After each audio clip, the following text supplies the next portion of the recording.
আল্লাহ তাআলা ভালোবেসে কুল মাখলুকাত সৃষ্টি করলেন, জিন ও ইনসান বানালেন শুধু তার পরিচিতির জন্য।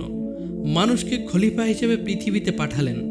যারা দায়িত্ব পালনে সফল হবেন তাদের সম্মানিত করবেন বন্ধুত্বের মর্যাদায়। মানুষ সামাজিক জীব ও প্রকৃতির অংশ। সুষ্ঠুভাবে জীবনযাপনের জন্য প্রকৃতির পরিবেশ সুরক্ষা ও সামাজিক পরিবেশের উন্নয়ন জরুরি। পৃথিবী সূর্যের চারিদিকে নির্দিষ্ট কক্ষপথে ঘোরে। এ ঘোরার সময় পৃথিবী সূর্যের দিকে সামান্য হেলে থাকে। পৃথিবী আবার তার নিজ অক্ষেও ঘোরে, তাই বিভিন্ন সময় পৃথিবীর বিভিন্ন অংশে সূর্যের দিকে হেলে থাকে। এভাবে ঘুরতে ঘুরতে পৃথিবীর দক্ষিণ গোলার্ধ কখনো সূর্যের কাছে চলে যায়, আবার কখনো উত্তর গোলার্ধ। যখন যে অংশ সূর্যের দিকে হেলে থাকে তখন সেই অংশ খাড়াভাবে বেশিক্ষণ ধরে সূর্যের আলো ও তাপ পায়, আর তখন সেই অংশে বেশি গরম পড়ে। এ সময় থাকে গ্রীষ্মকাল। একটা অংশে সূর্যের কাছে থাকা মানে তার উল্টো দিকের অংশটা থাকবে সূর্য থেকে দূরে, আর দূরে থাকলে সেই অংশটা কম আলো ও তাপ পাবে, তাই সেই অংশে থাকে শীতকাল। একটা উদাহরণ দেয়া যাক, বাংলাদেশে যখন গ্রীষ্মকাল, অস্ট্রেলিয়ায় তখন শীতকাল। আবার ওদের যখন গ্রীষ্ম তখন আমাদের শীত থাকে, কারণ অস্ট্রেলিয়া দক্ষিণ গোলার্ধের দেশ এবং বাংলাদেশ উত্তর গোলার্ধের দেশ। আরেকটা ব্যাপার হলো, গ্রীষ্মকালে সূর্যের আলো পৃথিবীর এই অংশে খাড়াভাবে পড়ার কারণে সেই আলো চারিদিকে খুব বেশি একটা ছড়িয়ে যায় না। এতে ভূপৃষ্ঠের কোনো নির্দিষ্ট বিন্দুতে পড়া তাপের পরিমাণ বাড়ে, ফলে ভূপৃষ্ঠ আরও দীর্ঘ সময় ধরে উত্তপ্ত হয়। আর গ্রীষ্মকালে দিন হয় বড় আর রাত হয় ছোট, তাই গ্রীষ্মকালে গরমের পরিমাণ বাড়ে। ঠিক বিপরীত ঘটনা ঘটে শীতকালে। তখন পৃথিবীর ওই অংশে সূর্যের আলো বাঁকা বা তির্যকভাবে পড়ে, আর এই আলো চারিদিকে ছড়িয়ে পড়ে বেশি, ফলে কোনো নির্দিষ্ট বিন্দুতে পড়া তাপ শক্তির পরিমাণ গ্রীষ্মের তুলনায় বেশ কমে যায়। আর শীতকালে দিন হয় ছোট আর রাত হয় বড়, তাই শীতকালে আমাদের ঠান্ডা লাগে। আরেকটি ব্যাপার হলো, মানুষ হলো উষ্ণ রক্তের প্রাণী, কারণ তার শরীরে সবসময় তাপ উৎপন্ন হয়। আমাদের দেহের তাপমাত্রা সবসময় একটু বেশি থাকে, কিন্তু শীতকালে আমাদের দেহ অনেকটাই তাপ হারায়।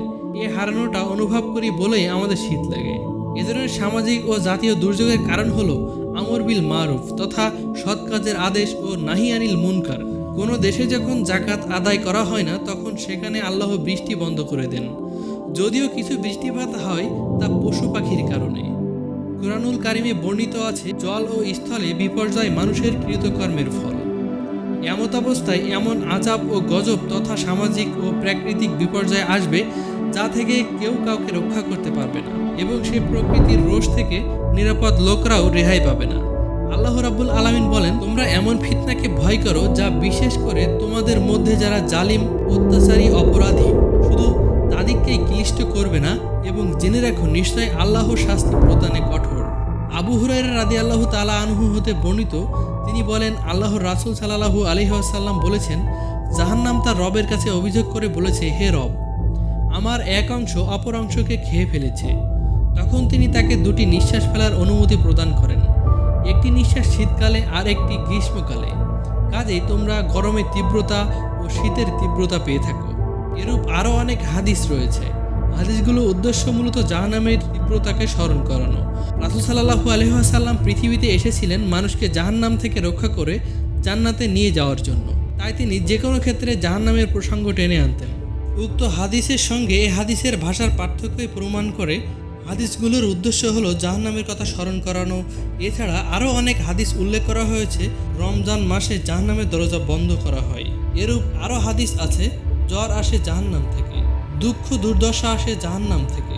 সুতরাং আমরা বলতে পারি রাসূল সাল্লাল্লাহু আলাইহি ওয়াসাল্লামের হাদিসগুলোতে শীত গ্রীষ্মে অসুখ বিসুখে দুর্দশাগ্রস্ত অবস্থায় জাহান্নামের কথা স্মরণ করতে উদ্যত করেছেন। শীতের সময়টা কিন্তু ইবাদতের জন্য অনেক বড় নেয়ামতের। হাদিস শরীফে এসেছে, শীতকাল মুমিনের জন্য ইবাদতের বসন্তকাল। আমর ইবনে মাসউদ রাদিয়াল্লাহু তাআলা আনহু হতে বর্ণিত, রাসূল সাল্লাল্লাহু আলাইহি ওয়াসাল্লাম ইরশাদ করেন, শীতল গনিমত হচ্ছে শীতকালে রোজা রাখা। শীতকালে দিন অনেকটা ছোট থাকায় রোজা রাখতে খুব একটা কষ্ট হয় না। কারোর যদি কাজা রোজা থাকে তাহলে শীতকালে সেগুলো আদায় করে নেওয়া সহজ। তাছাড়া বেশি বেশি নফল ইবাদত করা রোজা রাখার জন্য এটি সুবর্ণ সময়।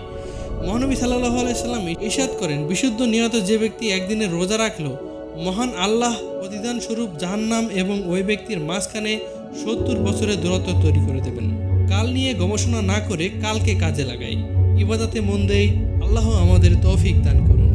তীব্র গরম থেকে আমাদেরকে